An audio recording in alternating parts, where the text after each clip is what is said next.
candles, and that's how essentially the entries was made.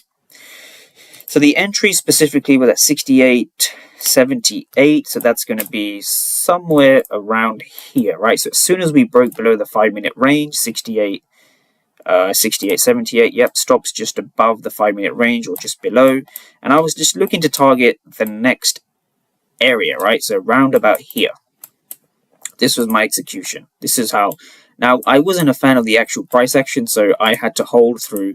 I was thinking of going break even, so if price came and tapped into my zone again, I would have taken a break even, or technically a small loss, 0.5R.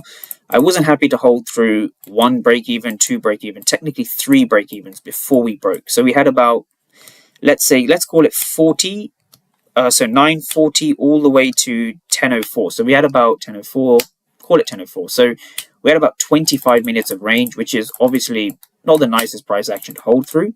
But in the end, we did go on to hit our level. And I think I exited here, right? So I exited here, which is something I'm obviously working on still.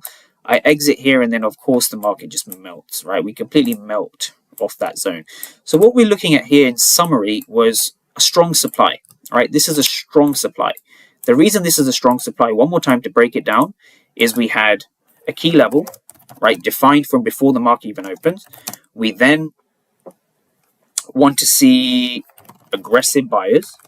So just write AGG. We want to see aggressive buyers and no reward. So what we're looking is downside follow through, no reward. Follow through, right? Were the aggressive buyers successful in the first 5 minutes?